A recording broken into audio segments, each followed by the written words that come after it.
Bandeko balandi ya Yoka Base télévision partout dans le monde. En tout cas, plaisir que babino ebelis côté libosa ba poste télévision na notre ko biso.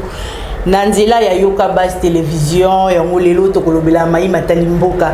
Na yembeli bino une fois de plus c'est moi na mboka. Tu es prophète frère King de Kiko boto betene masolo etali mboka boyebi très bien na ba prophétie na pesa rapona mboka leo na sepel ko yamba bino ko yambela bino bandeko bandi Yoka Base na plateau na ngai mko lelo na pesi mbote na frère King de Kiko bonjour. Bonjour maman Gracela et bonjour na balandinio so ya Yoka Base oyo ba moninga lisusu une année après passage nanga na chaîne oyo zaki le 13 janvier na ser na yo consolate. Ça fait une année pour pourquoi baton ebele boli kalisulte lis-moi. Bon na limo était zo dépendre na bino bakolo plateau so bolien ko ya manga na ya kaka. Santé ça va très bien en pleine forme sauf que ma conjoncture à Congo mais naza bien. Lelo frère King de Kiko bomemeli biso nini bandeko. Bangé politique na biso ya Congo to yebite okolandela on kolonde ngeni est-ce que Congo ekobonga na ba acteur politique na biso to pe nzambe kaka ndako ya kobongisela biso Congo. Merci pour la question Nayo. D'abord fna yebisa bato ke na lobela Congo naza ni politicien na bi histoire politique te naza ka juste serviteur de Dieu. Et na lobaka oyo nzamba yebisa kanga pona mboka. Soki alobi na ngate na koloba te. Donc na koya kolobaka o nzamba yebisa nga. Malobo ya to bengo prophète. Non. Na simple femme ou frère Matthieu 23 biso nous sommes tous des frères. Donc nous avons besoin ya ba titre ba tuté. OK. Le plus important est un message, est ba titre wana te changer ke lokoti. Donc nous avons changé Congo les nzambe, eza ba tuté. Eza ni ba politicien ni ba sala nzambe. Nous avons changé Congo les nzambe yemoko. Nzambe ba politicien na biso te ba changer Congo même pas. Nzambe par quel moyen? Donc mécanisme il y a changement à Congo. En 2020 j'espère na ebisakio. Na émission moko Congo ils ont un problème sérieux dans le monde spirituel. Faut tout changer. Biloko nyonso bilembo nyonso Congo ils ont to vandisa les lions de la tribu de Juda na Congo. Tant to vandisa ye nde nzambe assister Congo. Ndenge a prometa na basali na ye ndenga yebisa Simon Kimbangu ndenga yebisa ba 4 messagers de Mbinza bato bele ba kolano na Yoka Base lo ba yebite ba prophétie oyo aussi la ki ko yebisa ngai be kolobela ba congomans de partout na ba émission ile ki soko ki ko sa ma rétrospection ya marambo to solo la ranka. Bon merci et pour nous zongela d'abord en 2020 nzamba yebisa kingai FCC Cash fin na ngwe kozala na 2 ans après et cause à la fin FCC Cash et ensuite nzamba ya koyebisa nga bakokanga ba pasteur na ba politicien congolais bandeko balandanga na chaîne oyo ba yebi le 13 janvier makamna banda koloba yangwana le 8 janvier ezaki jour ya sortie ya papa na biso Edi Kapen na pesa ki message moko qui va remplacer Edi Kapen na prison et après remplacement na yebe exilé politique bakobima batu mususu bakokota boloko ba mususu nzamba oboma bango physiquement ya kokota boloko bazokota ya kokende exil bazokende et puis ya kokufa bazokufa ndenge nzamba ibisenga les 3 sortes de morts au salama na Congo et puis le 23 janvier à côté lisanga vision moko pona volcan ya Nyiragongo na pesa message nango et ensuite na mois de novembre 2020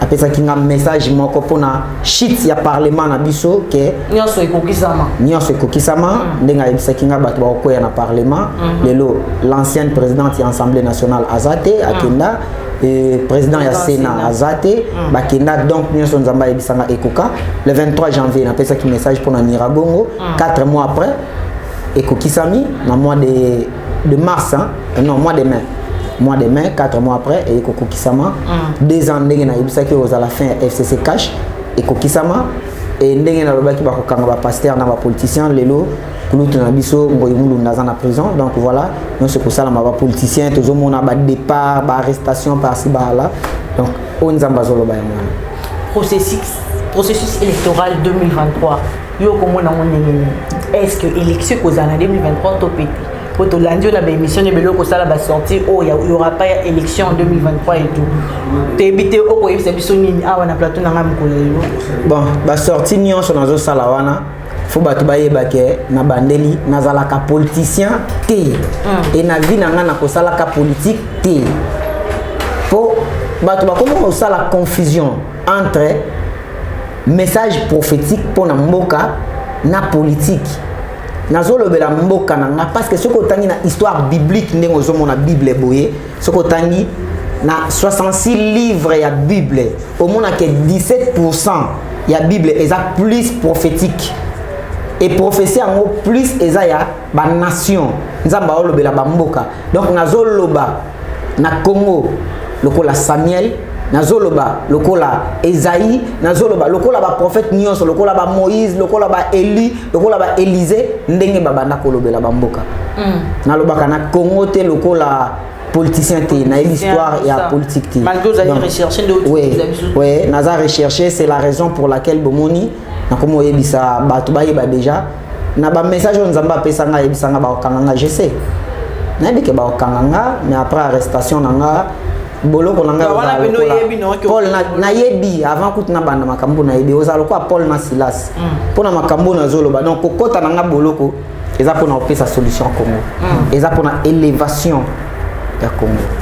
Donc engin électoral na Congo 2023 élection aux alaté lelo eza même 30e numéro on a sali tous les 40e lelo le 2 mars na yo ka base et pas na yo na plateau na yo na lobiango le 2 mars le 8 janvier 2021 na bisaki sert na yo consulat awa na plateau oyo que na 2023 élection kozala te. Donc le lot répété. Le lot n'a répété. Mais ma camine na lobaki na canal Congo télé. Oui. Ma camine no koluka. Koluka ba problème na ba terre politique ou pas. Parce que ba koluka déjà comme état l'église ma yo koluka élection aux alaté na ndenge ni. Ba politicien ba sala musala politique, ba sala nzambe ba sala musala ya côté ya sango malamu. Ya kopesa ainsi dit le Seigneur. Tout ce qui va confondre les choses. Calendrier politique eza, calendrier divin eza. Donc calendrier nzambe eza bato mokilité, il y a une différence. Donc tout ça la confusion à makambuti. Na bisaki ndeko na yo moko Trésor Walu. Il y a Vision Plus Télévision. C'était le 16 mars. Il y a année 2021. Na bisaki 2023 élection kozalate et na bisaki ce que élection salam na 2023 na osambela lisute na lobi nzamba exista kate ouvrage nazo komana tumbi yango ba prophétie nyonso na pesa na oloba ezaki imagination nanga kasi o komona te président Félix Antoine Tshisekedi a violé constitution ce que élection est salamité en 2023 violation constitution exacte c'est lui qui change les temps et les circonstances. Daniel 2 verset 21 et Bisibi Sobongo. C'est Dieu qui change les temps et les circonstances. Ce ne sont pas les humains. Nous avons changé. Oyebi Nzambe azoyebisa musali na yemoko na kati ya Bible. Après départ il y a Moïse. Hein? Après départ il y a Moïse, Josué Nzamba ye kolobela ye ayebisi ndenge na salaki na Moïse ndenge na kosala na yo. Et serviteur ya Moïse Josué makambu nyonso Nzamba ebisaka Moïse yango Josué banda kosala. Josué monaki ke temps ezokende. Josué telemisaki Moïse telemaki et yokaki parce qu'il fallait accomplir mission. Et Félix Tshisekedi tant que Josué à Congo, tant que la prophétie du Congo, il a compris que tant ezokende. Tout comme en 2022, 2023 une année. Et projet de développement il y a 145 territoires et au Salamam Konine. Donc c'est-à-dire Nzamba yé. Donc faut un moment dans les kokisama projet on est à 145 territoires. La prophétie nion sur Congo et kokisama. Et kokisama, il n'y aura pas des élections. Toujours tant dans la Bible, toujours mon eloko moko d'après les écritures et zo yebisa biso ni. On dit ne quoi empêcher l'élection à Mboka. Eloko et quoi empêcher ba élection yoka Simon Kimbangu zolo bangwe. Na bandi na prophétie il y a 1944 na prison il y a Elisabethville na Katanga. Simon Kimbangu zolo bani. Le 4e chef d'État, homme très calme et discipliné, il aura une tâche très difficile pour regrouper le pays et mettre fin au foyer de tension. Il serait aidé et aura beaucoup d'argent pour reconstruire le Congo qu'il dirigera avec probabilité. La sécurité serait garantie pendant son règne. Le Congo serait prospère. Et ensuite, pour terminer, les Congo seraient prospères. Il n'y aura plus des esclaves. Chacun découvrira ses véritables origines qu'il rejoindra immédiatement et librement. Mutu na mutu akoyeba identité d'origine na ye. Oya ko salani ako rejoindre immédiatement et librement. Est-ce que na Congo lelo boloba fichier électoral mabe ozana carte d'identité pour citoyen? Est-ce que vous avez une identité Congolais qui est le véritable Congolais depuis Moulani basala recensement? Donc c'est prophétique. Yango. Faut entendre dans ba identification. Yango. Simon Kimbango Mutalobi yango. Na 1944 na prison ya Elisabethville. Donc mutu na mutu akoyeba identité d'origine na ye. C'est obligatoire. Oza congolais, oza congolais tu restes ceux qui oza Cameroun, utikali na Cameroun. Ceux qui oza rwandais, utikali na Rwanda, oza angolais, utikali angolais. Les Congo au Congolais. Il y a une raison que ça la élection voilà. Donc mutu na mutu faut découvrir identité d'origine na ye. Mutu na mutu faut yeba qui est citoyen congolais. Ceux qui sont citoyens congolais par recommandation, tu acceptes que nous sommes citoyens congolais par recommandation. Ceux qui sont citoyens congolais par procuration, on dit. Ceux qui sont des pères et des mères congolais, on dit que je suis des pères et des mères. Identification nationale. Oui. Voilà, maintenant au Kolobali, comme il y a 12 ans, il y a le président Félix Antoine Tshisekedi. Au Kosala, voilà. La Bible nous dit ceci. Alors que tu as qui est mandé, ça a 5 ans. Voilà. Ceux qui ont demandé aux années à 10 ans. Ok, voilà. Le Seigneur dit ceci dans Mukandaya, 2 Chroniques 33. Chapitre 33, premier verset à l'Obiboué. Manassé avait 12 ans lorsqu'il devient roi d'Israël. Manassé a âge 12 ans. 12 ans. Tant comme roi. Et il a régné pendant 55 ans à Jérusalem. Yes. 2 Chroniques, chapitre 33, le verset 1er. Donc on est 12 ans mandat président Félix. Donc c'est-à-dire Manassé Azakina 12 ans. 12 ans d'âge. Et Asalaki 55 ans comme roi. Félix Tshisekedi a eu le pouvoir, il avait que 55 ans. Et il va régner pendant 12 ans. Oh. Oui. Donc, l'histoire il y a Congo, l'histoire Israël. Congo, c'est la seconde Israël. Israël, il y a tant de la fin. Au côté, message, retour, il y a Christ sur la terre, c'est le Congo. Donc, 55 ans pour pouvoir, il y a Manassé. C'est âge à Félix Tshisekedi. Et 12 ans au Manassé, il y a âge, il y a règne à Félix Tshisekedi. Vous voyez, maintenant, problème acteur politique, naza politicien.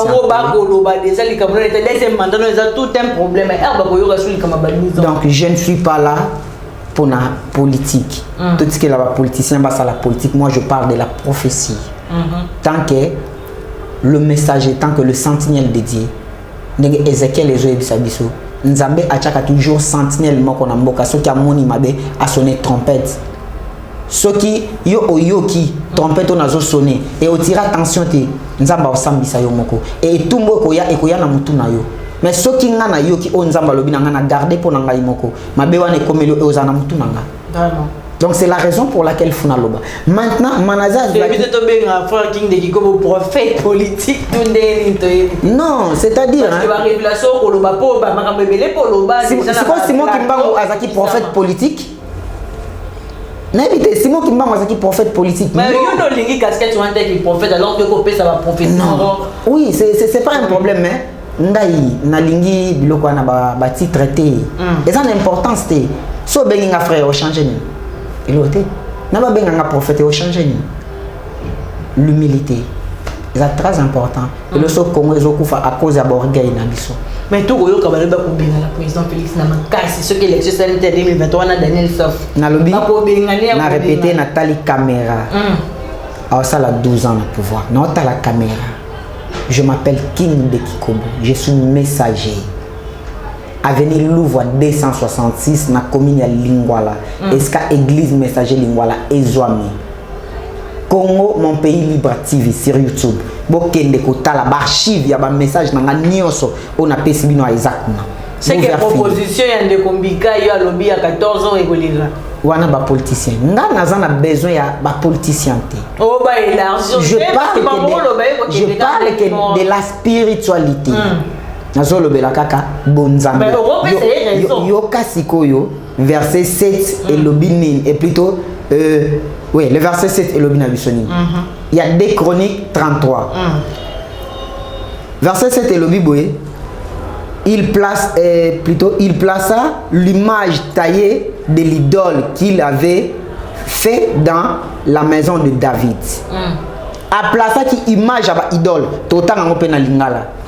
Oyo Manasseh asalaki na ndako ya David. Or na kati ya ndako wana nde esika Nzamba yebisa David na mwana na ye Salomon ke awa na Jérusalem nde na poni peuple à Jérusalem nde na poni eska onga na kocha kombo nanga Nzamba yebisi ba 4 messagers na ouvrage oyo na 78 apona Congo tozotanga ngo tout à l'heure je sais que ezawana Nzamba zolo baboye pona za la claire donc le frère King Azabé écrivain voilà ouais Nzamba zolo ba nini awa makamuni na yebisa bango okotangela ba téléspectateurs na pour transparence ezala Congo. Mes enfants, avant de venir dans votre pays, j'ai sélectionné beaucoup de serviteurs à travers le monde à qui j'ai donné le message concernant votre pays. J'étais aux Philistins, aux États-Unis, aux Australies, en Asie et en Europe. Je suis descendu en Afrique, au Kenya, au Ouganda. Et maintenant, etc. Maintenant, je suis venu installer mon trône en République démocratique. Merci. Pour accomplir sa volonté. Volonté plutôt. Donc, Nzambe a installé le trône na Congo. Mais awa totangi na 2 Chroniques 33. Totalement, est-ce que vous n'avez vraiment pas joué lundi? Yango wana. Donc, page 43. Voilà, page 43. Et maintenant, je suis venu installer mon trône en République démocratique du Congo pour accomplir ma volonté. Nzamba loba ko installer trône na Congo pour accomplir volonté na ye. Sko esika oyo Nzamba installer trône na ye ndenge Manasseh na Jérusalem eska Nzamba ponaki po acha kombo na ye. Manasseh achaki ba idole ndenge moko na Congo bacha ba idole na 2020 na yebisaki yo. Justice paix de travail eza devise ya Congo te eza marque de la bête. Apocalypse 13 tokotanga ngo yebisi biso nini. Marque de la bête. Maintenant, comment Congo mboka on Nzamba poni pour acha trône na ye. Or, trône wana roi tamazo vanda na trône. Les lions de la tribu de Juda, c'est lui le roi. Et ça léopard. Maintenant, justice peut travailler, ça problème pour le Congo. Et ça problème. Problème ni donc c'est-à-dire les devises Yamboka Congo te ma sœur. Mais monsieur vous avez dit que les devises Yamboka Congo. Et ça devise ya Congo te. Donc c'est-à-dire devise ya Congo prochainement na koya ko laksango lisusu tozongelango pona bandeko yo mbala mususu. Mbala liboso. Devise ya Congo eza wana te. Devise ya Congo eza les lions de la tribu de Juda qui est Christ. Yenda ko vanda na Congo. Yenda ko restaurer Congo. Yango to komona durant les 12 ans. Et pourquoi Félix Tshisekedi a kosala 12 ans? Donc 2019 puis 2021 ezalaki transition spirituelle. Transition spirituelle fallait salamana Congo. Colombo la monde de non, le 2 ans passés. Le 2 ans passés, oui, de 2019 à 2021. Transition spirituelle. Dans le monde spirituel. Congo ezaki na trou noir au Mobutu atikaki s'il faut coopérer avec le diable pour que le Congo reste uni, je le ferai. Engager Mboka dans le monde des ténèbres. Et Félix Tshisekedi à son tour a zongi Simboka na maboko Nzambe. Et tant a zongi Simboka, maintenant transition spirituelle et salami. Congo est dans le monde des ténèbres et zongi na maboko Nzambe. Apocalypse 2 eska tozotanga drapeau ya Congo. Bon 18 ans passé tozalaka on a non 18 ans wana tokomona ngo ezanini na kati ba prophétie. Maintenant ceux qui tozui de 2021 à 2025 exact temps il y a repentance. Donc exact temps il y a repentance ndé tozana temps il y a repentance. Ya ko bongisa berère nyonso de 2021 à 2025. Exact temps il y a repentance. Donc to bongisa ba erreur nyonso. Faut to changer drapeau ya Congo, to changer ba devise ya Congo, to pesa ba identité d'origine ndenge Simon Kimbangu zoloba mutu na mutu ayeba identité d'origine na ye. Oyo ye a rejoindre à la libre. Mutu moko aza l'esclave te. Ce que yebi que non, na utaki Sénégal na yaki na Congo, yeba que non naza originaire ya Sénégal. naza congolais d'origine. Vous voyez, mais naza na nationalité. Oui, donc des temps où tous en de 2021 à 2025 et puis tokene na ba réforme ndenge acte 24 3 ezoyi biso eza code à Congo fallait tout ça là-bas réforme Namboka. Et ensuite, de 2025 à 2030, il y a restauration à Congo. Donc, nous avons restauré Israël 70 ans après les 7 semaines de Daniel. Donc, on a la transition, repentance, puis restauration. Et puis restauration. Okay. Donc, processus au Nzambe, à Congo. Restauration, Nzamba Elisa Abraham. De 2025 à 2030. De 2025 à 2030. So batangi na Genèse 15 au mona iska Nzambe azo promettre Abraham mabele iska on azo komana livre na la terre des Hébreux bato ba mona ngoma mabele ni Nzamba promettre Abraham ba Hébreu wana bazaba nani ayebisa ye 4 siècles plus tard descendance na yo bakobima bakozonga bakoyana ba terre précieuse bomengo misolo nyonso bakoyana ngo po ba ya kotonga Israël et bakozonga disons bakosala 70 ans avant Israël est à restaurer. Vous voyez, les Ango Azol a restauré dans le Canada Daniel 70 ans après a restauré Israël. Donc restauration Israël est à 70 ans. Or aujourd'hui depuis 1960 sur 2030 Congo et Kokokisa 70 ans depuis toujours indépendance falsifiée, indépendance mensongère, indépendance mensongère. Oui, mensongère. Mensongère mon avocat. Oui. Parce que l'Afrique est indépendante. Tout ça indépendante. Simon Kimbango Zoloba, il y aura une longue période dure et difficile où le peuple noir va traverser avant d'accueillir indépendance spirituelle ou de permettre indépendance matérielle.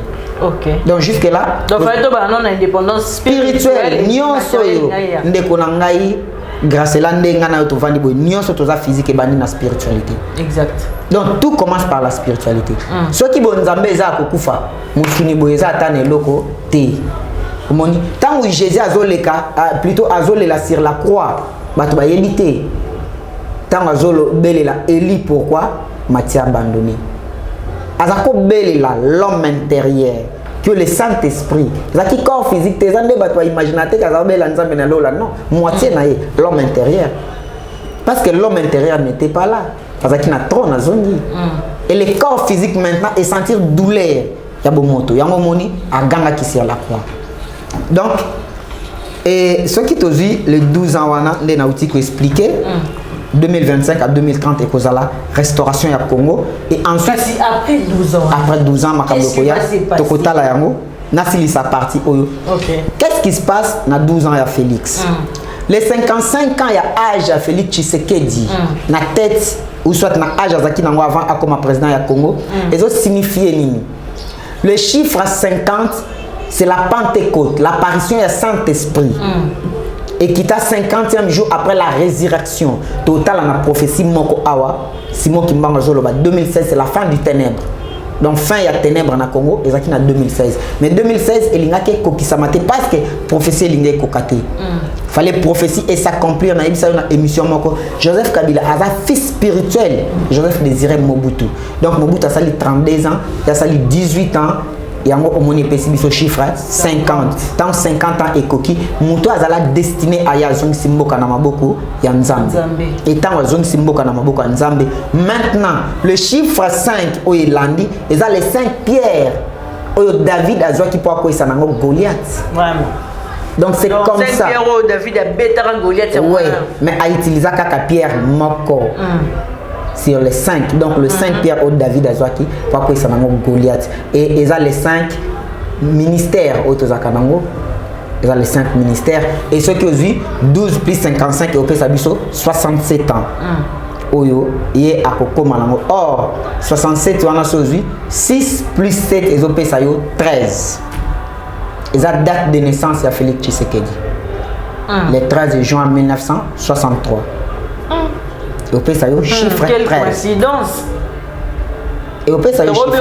Coïncidence, toi? Non, moi je parle que de la révélation, de la prophétie cachée. Au Simon Kimbango Zoloba, Tango Ngonga et Kokoka, Tokozala na livre moko sacré, au Komani, Makambo et Bombama pour le peuple noir. Donc la terre des Hébreux est un ouvrage moko, où il faut bouleverser Mitou Yabatou. bato ba autant ouvrage ya ndeko King de Kikoboa. Donc oui. Oh, Azali déjà compris que Azali écrivain. Donc bato publié quand avec la volonté du Seigneur et qu'on a publié, sauf que des fois il y a des moyens.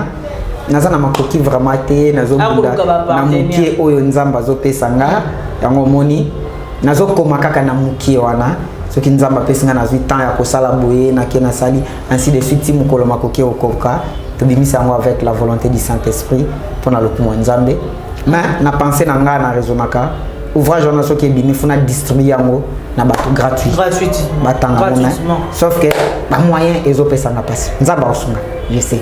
Voilà, maintenant après les 12 ans, après les 12 ans, il y a règne, il y a président Félix Antoine Tshisekedi. Qu'est-ce qui va se passer? Après règne à Félix Tshisekedi, Congo Kozonga royaume, Ndengenza Loba, Esaïe 19, Batanga Baomona. Donc le roi divin va venir, Ndenge Simon Kimbango Zoloba, le roi divin Akoya après Félix Tshisekedi. Donc Félix Tshisekedi, c'est le dernier président du Congo. Le dernier président. Oui. Le roi divin va venir. Et le roi divin va dirigé par Dieu lui-même. Il est guidé. À cause de la serviteur de Dieu, mais incarné par Dieu lui-même. Alors, on a un corps physique, mais corps physique, on a Dieu lui-même a quoi incarné. Est-ce que au Kolobé la Mukili Mobimba to kaka na RDC Nzamba loba awa le roi divin otangi la destinée prophétique de la RDC oui nini Nzamba yebisa bango donc n'attendre la fin ceux qui makambo nyonso Nzamba loba et s'accomplir akoumela te po azonga c'est-à-dire so tangi awa nasuka na basim au mona azoloba ke na telemi na lati déjà elamba ya commandant en chef pona kita. Donc Dieu n'est pas loin, il y a Kozonga sur la terre. Tant que nous avons dit Jean dans l'Apocalypse et s'accomplir, c'est là que Jésus va revenir. Et la bête va régner pendant 42 mois. Or les 42 mois c'est 3 ans et demi. Et ensuite Jésus va revenir. Donc pour nous ça la reine millénaire na peuple naé. En 2031 déjà tout le monde a Jésus-Christ dans RDC. Je ne sais pas. Alors, nul ne connaît l'heure ni les jours. Sauf. Parce que 12 ans, le président Fatih aussi en 2030. C'est comme ça, non? Oui, on a appelé ce message. Je dis, on a appelé ce message pour nous embapper. Non, on a réussi à signaler déjà fin du monde. Ah bon. Matthieu 24, verset 14, et Lobina Bisoboé. Et Sengeli Sangomala Moete Yamananu. Avant.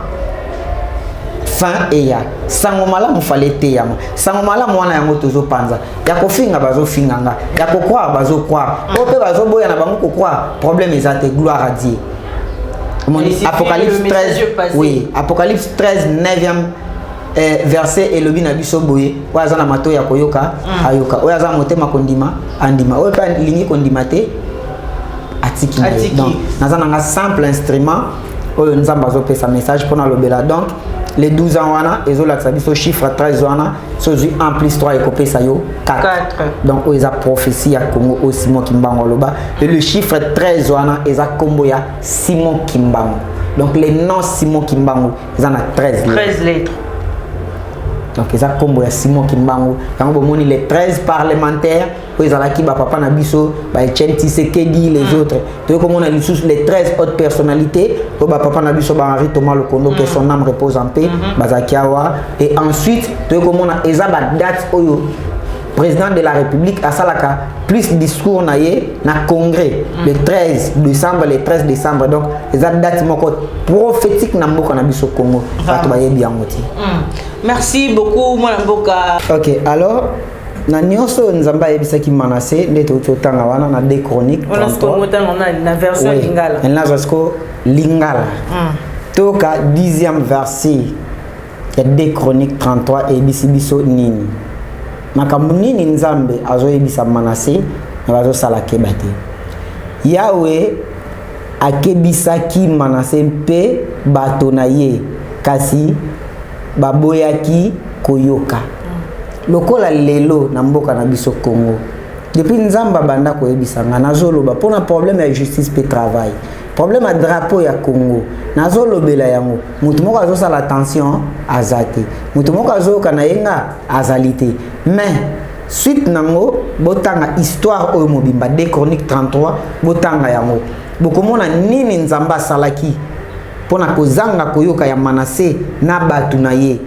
Et ensuite tango Manassé akotaki boloko na sima nango asalaki nini à partir ya boloko nda yaki kososola pe alelelaki nzambe asipliaki nzambe et suka nango nzamba yokaki libondeli na ye. Après koyoka libondeli na ye Manassé alongolaki ba idole nyonso oyi asalisaki na Jérusalem pe akendaki kotonga mir wana atongaki le long ya bangomba kino na ebale ya munene ya mbisi. Donc après kotonga mir Manassé azwaki ba chef militaire a plaçaki bango na ba ville nyonso ya minene ya Judée. Et après ko placer bango nde kimia ekotaki na kati ya Jérusalem ndenge moko lelo na Congo message oyo nazo adressé na président de la République ainsi que na ba service de sécurité na ye na ba collaborateur na ye disons na simple instrument na nanga politicien te na kaka kopesa message ya mboka Congo soki bakoyoka bayoki soki bakoyoka te lokumu nkembo masanjoli zonge pa ya nzambe vraiment. Donc fubatonga mir na partie est ya Congo ndenge États-Unis esalaki na Mexique ndenge na Congo futotonga nini na le long ya lac Kivu nyonso na Ituri bache mir le long ya lac Albert nyonso. Donc la terre des Hébreux ne bombi makam nyonso na tanto balolobela ouvrage on a la terre des Hébreux bokomona la terre des Hébreux et Arabes makam nyonso salama na Israël et ko salama na Congo exactement. Parce que le message est une séquence par séquence. Ce qui minutage est pour quitter, tu vas continuer prochainement. Et na ce qui s'est monté prochainement tu omona nini ko salama pourquoi a placé qui ba chef militaire on to lo blama mbale ya loi Tchani ce ko lo bango te bito annoncer parce que on continue zima faut pas continuer ce militage comme na suka bon ils ont dépendre na muto azo réaliser une mission ce qui va permettre biso même 5 minutes et aux ala malam mais ce qui va permettre biso te na na choix te ils ont dépendre na ye 3 minutes. OK 3 minutes voilà na 3 minutes wana makambo to zolobela eza kotala mukanda ya Esdras na oyo kulutu na biso na wel Tchani akomaki loi du père et de mère. Oui, loi ya de père et de mère elingi koloba nini loi wana pourquoi eza très important na mboka na biso est-ce que eza vraiment utile na mboka na biso to sala yango oui pona nga na websa bino eza très utile eza utile eza très utile surtout tant Esdras 9 verset 2 azolo banabiso boye na zona version en français car ils ont pris de leurs filles pour eux et pour leurs fils et ont mêlé la race sainte avec le peuple de ces pays. Eux, les chefs, eux, les magistrats ont été le premier à commettre ces péchés. Bazui bana na bango ya basi pona bango moko pe pona bana na bango ya mibali basangisi race sainte donc kosangisa ba race mibale eza lisumu na Bible nde tozaboye entre l'homme noir na l'homme blanc basangani baboti mwana ya meti eza lisumu Bible nde lobia donc nde tokenda ba congolais so ba vivre na diaspora moi ba bali mundele ba boti c'est ça botanga Esdras ça mona malédiction lisumu Esdras chapitre 9 verset 2 eza lisumu basangisi race sainte donc ba meti bazana bango ba mamba lisumu Bible nde lobi ngai te eza lisumu pe ba tu ya yambo basalaki lisumu wana ezalaki banani bakonzi pe bakeli mibeko donc les chefs et le magistrat nde bazalaki bato ya yambo ya kosala lisumu wana et ensuite na verset 7 azolo baboye depuis le jour de nos pères, nous avons été grandement coupables jusqu'à ces jours. Et c'est à cause de nos iniquités que nous avons été livrés, nous, nos rois et nos sacrificateurs aux mains des rois étrangers, à l'épée, à la captivité, au pillage et à la honte qui couvre aujourd'hui notre visage. Yes. Donc, biso, basali ya nzambe, bakonzi na biso, tozala ki livré na maboko ya ba roi étranger. Pona nini? Pona lisumu wana depuis ba papa na biso. Lisumu oyo tozala ki livré na maboko. Oui. Tosalaki lisumu wana yango tozaki livré na maboko ya ba roi étranger na captivité ba kanga biso ba esclave na pillage ko bazo piller Afrique na famine et puis na soni oyo ba traitaka biso le peuple noir, le peuple bantou, le peuple hébreu, le véritable hébreu de la Bible oyo nzamba zoloba. Siko par rapport ya loi Tchani et yango nazo yebisa bandeko nyonso que loi Noël Tchani a proposé qui eza prophétie ya Simon Kimbangu ya 1944 mutu na mutu akoyeba identité d'origine na ye yango moni Noël Tchani a proposé loi wana parce que moi tout tanga ba si junior sezati mais fallait to zongo mobimba to lobela prochainement to lobela à l'intégralité donc mutu na mutu fallait ayeba identité d'origine yango a proposé loi wana ya ba congolais d'origine nani aza originaire ya Congo nani aza originaire te et ensuite na ba version elandi na cette tokotanga tokomona comment bazoloba yango ke lokola toza na temps ya prophétie to toza na temps ya bilakato na temps ya pluie parce que l'eau na Bible ezola ki ça la parole lokola toza na temps ya pluie et disons tokoti na temps ya prophétie lokola bana ngo basi bakomi ebele moyen pe ya koboya bango ezate mais faut limiter un certain nombre ya batu.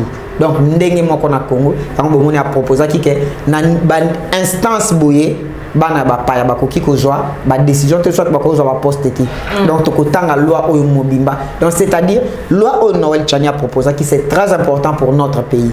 Prochainement to komona yango na lingi na suki sa na verset moko Esdras 10 le verset 10 ezoloba na biso nini nganga nzambe Esdras atelemaki mpe alobaki na bango bosali makambo ya mbindo awa bobalaki basi ya bampaya mpe na nzela na yango bobakiselaki Israela ngambo. Bon, lingala vraiment c'est un peu difficile. Donc, oui. Donc c'est-à-dire oui. Bon, même les Congo malédiction parce que bobali basi ya bapaya. Moni bozu basi ya bapaya. Bon, même les Congo malédiction verset 10 Esdras 10 dans chapitre 10 verset 10 ezolo banabiso bongo à cause ya kobala basi ya bapaya bobakisi malédiction na mboka ndenge moko na Congo à cause ya basi ya bapaya à cause ya bana ba étranger Congo et qu'on continue à souffrir. Donc c'est-à-dire surtout zoni na ba verset mususu prochainement to talango. Merci beaucoup frère King de Kikobo to ebi que prochainement au quoi qu'on continuer les camoteli vraiment ba loi ya Noël Tchani parce que militage wana to allez obligé en kata émission mais ebi que na ba commenter ba ko senga continuité et émission to pesi au mot de la fin émission et ko soki aux années to zonse aux caméras. Bon, mot de la fin na ngai na pesi d'abord yo merci ndengo yamba kinga na plateau na yo après 2 ans peut-être to kutani lisusu après accomplissement ya prophétie na ebisaka yo na 2020 et tokutani lisusu nayebi ke ozala pona mbala sukate et merci na bande ko nyonso yo baolanda na ndaku bo tenir nga rigueur te oya moni ke makambo na lobi toucher ye akolimbisanga naza mutu naza être humain lokola bino beaucoup ko excuser nga mais oya moni ke accepter na émission oyo a partager ba lien nango bo salanga ba commentaire et ozala très important pona yeba nini nakoki ko répondre bino et ndenge ni nakotu na nzambe oya lobelanga pona mboka Congo à propos ya ba réponse na bino plus 243 84 76 98 308 les numéros nanga plus 243 84 76 98 308 les numéros nanga soit na compte YouTube nangai Congo mon pays libre TV. Voilà. Congo mon pays libre TV et la chaîne moko sur YouTube et la chaîne moko évangélique.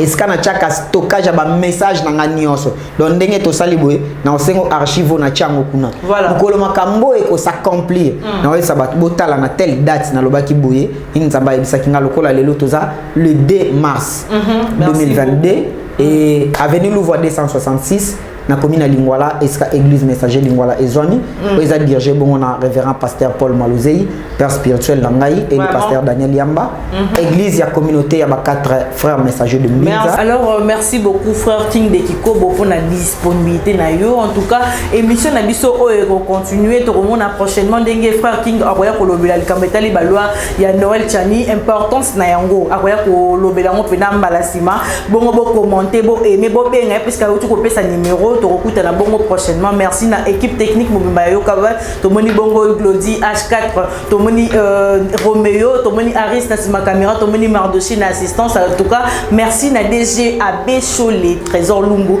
ngai na présentation mko lelo Gracela Bolenga bon to kokuta bongo très prochainement.